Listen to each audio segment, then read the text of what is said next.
Hola, soy Nicolás Falcioni de La Tinys, el sitio sobre tiny houses en español. Voy a responder una pregunta o intentar responder, que es una pregunta que nos hacen mucho en el sitio.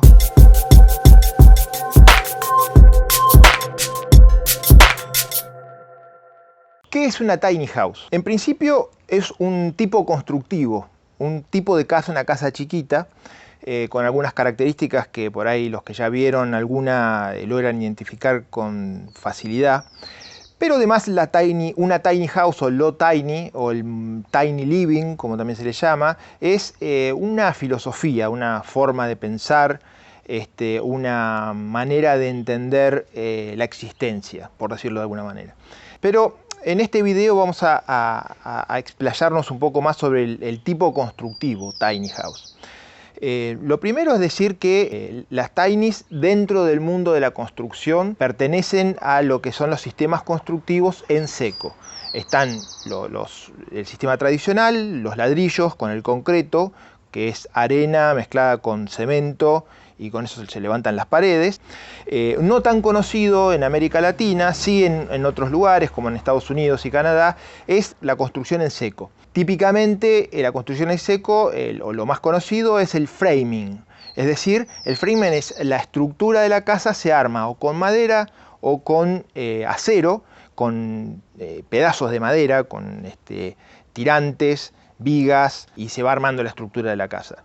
Después el framing, el steel frame, que es el frame, es decir, la estructura de la casa hecha con framing, pero en vez de con madera, con listones de acero. En general se utiliza el acero preformado en frío, se llama. Es decir, en vez de derretir y licuar el acero y tirarlo en un molde, es la plancha de acero que después se dobla y eso conforma un perfil.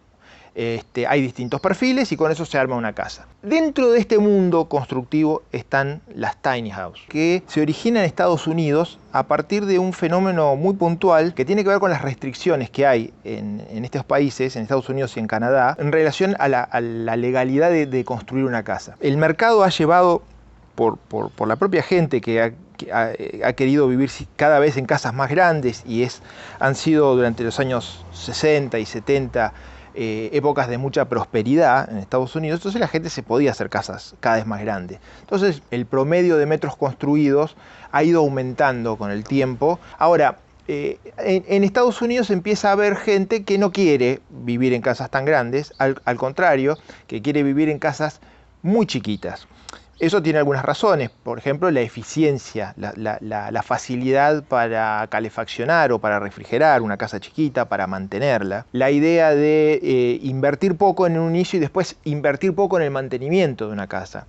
Es bastante impresionante ver el costo que tiene, no solo el costo inicial de la compra del terreno y de la casa, de la construcción o de la compra de la casa, sino ver después, año a año, cuánto cuesta el mantenimiento, el seguro, un montón de cosas. Entonces empieza a haber un montón de gente que quiere construirse casas muy chiquitas, pero la legislación en los distintos estados no se lo permite, porque hay un mínimo que hay que construir, un mínimo de metros cuadrados que es necesario para que te habiliten la casa. Esa cuestión que parece algo menor, que es una cosa legal, empieza a estimular la fabricación de un tipo de construcción que se emparenta con otra cosa que en Estados Unidos es otro fenómeno, pero que tiene orígenes distintos, que es el de los motorhomes, RV corta, los vehículos recreacionales, que es una categoría en Estados Unidos, los RV. Y ahí en esa categoría entraban, bueno, los motorhomes, las casas rodantes, y estaba muy estipulado. Entonces lo que hace esta gente, que la motivación era una motivación financiera, económica, es decir, no querer invertir tanto o comprometerse con una hipoteca, que en Estados Unidos es prácticamente la única forma o la forma tradicional de acceder a una vivienda. No querían engancharse o comprometerse con una hipoteca a 30 años, por un lado, pero también con otras motivaciones que tenían que ver más con la sustentabilidad. Toda esta conjunción de cosas llevan a que algunos emprendedores iniciales comenzaran a construir tiny houses, que entonces toman de la categoría RV de los vehículos recreacionales algunas características, no características, sino máximas, o sea, cosas regulatorias que eran necesarias cumplir. Entre ellas, por ejemplo, los 2,60 m o los 8 pies de ancho como límite exterior, porque es lo que los vehículos recreacionales tenían como límite para poder transitar. Después, otra característica eran las ruedas, porque un vehículo recreacional es un vehículo. Entonces, para poder inscribir las casitas que estaban haciendo dentro de que estén categorizadas de alguna forma, le dieron estas particularidades. Obviamente también eso ayudaba a la movilidad, por ejemplo, porque las hacía movibles. Pero también, a diferencia de los motorhomes, otra cosa que esta gente quería hacer era construirla ellos mismos, con materiales que tenían a la mano. Entonces ya no son como los motorhomes, cosas preformadas. Motorhome es un vehículo que se fabrica en una fábrica con un plano muy detallado y con piezas que se mandan a hacer especialmente para ese modelo. Esta gente quería hacerse ella misma la casa. Entonces se empezaron a hacer estas casitas con materiales tradicionales, no con materiales, digamos, adaptados o hechos específicamente para el motorhome. Esa es otra característica de las Tinys. Es decir, una Tiny está hecha con materiales de construcción tradicionales. Y después, a nivel funcional o a nivel de diseño, las Tinys empiezan también por una necesidad de optimizar el espacio, empiezan a tener características particulares, que son lo que terminan, cuando vemos hoy una Tiny, en definitiva nos damos cuenta de que es una Tiny. Que es que, por ejemplo, que para despejar la planta baja, ponen la cama arriba, porque la cama es algo que se usa solo de noche para dormir y que en la circulación diaria no era necesaria. Entonces lo que hacen es hacer un entrepiso. Como también había una limitante de altura, la limitante son más o menos 4 metros, 4,30 metros, varía, pero yo diría que 4 metros, porque más allá del tema regulatorio está después la cuestión funcional de trasladar una tiny house.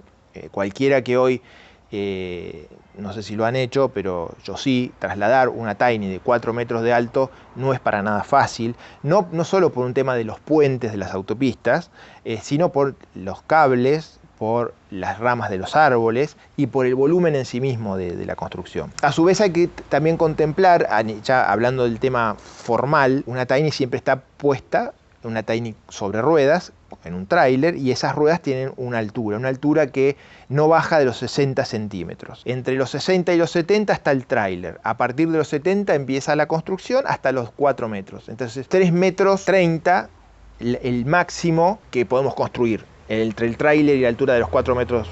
O sea, esos 3,30 metros son un poco donde uno debe encajar su diseño en una tiny house. Una característica que se agrega empieza a ser la multifuncionalidad de todo en una tiny, porque había que aprovechar el espacio. Entonces la escalera a su vez es un lugar de guardado, todo lo que es decorativo tiene a su vez una función utilitaria.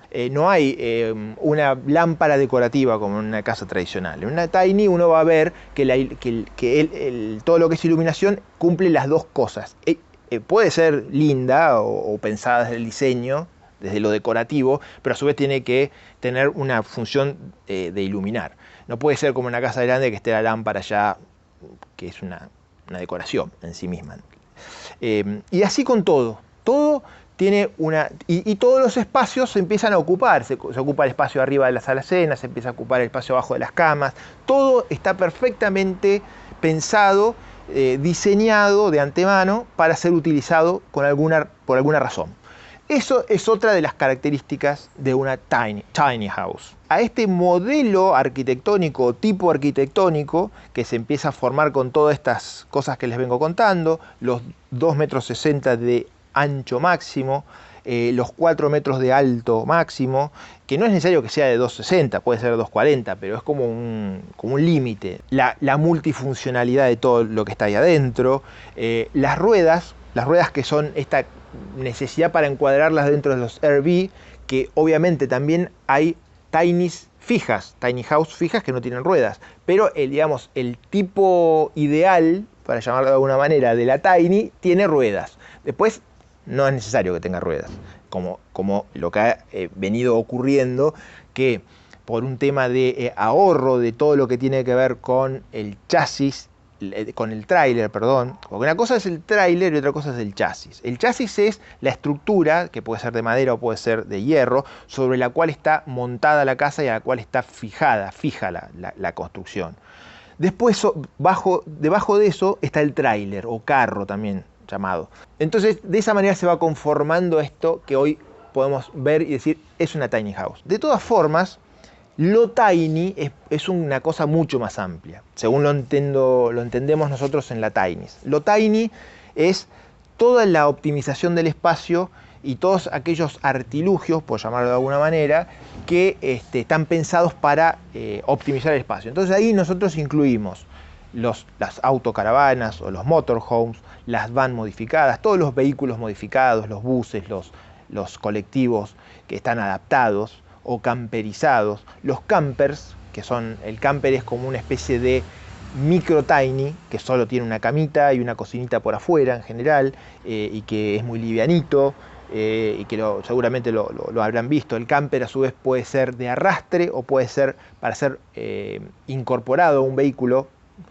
Por ejemplo, una de estas Toyotas, las camionetas 4x4, hay muchos campers que vienen para ponerse, que es como una cabina que se monta sobre la caja de la camioneta. Otro tipo tradicional de tiny house, como se entiende, o lo tiny, es las casas container, por ejemplo. Es un tipo porque en definitiva es más o menos el mismo cubo, solamente que aquí la estructura inicial es un container.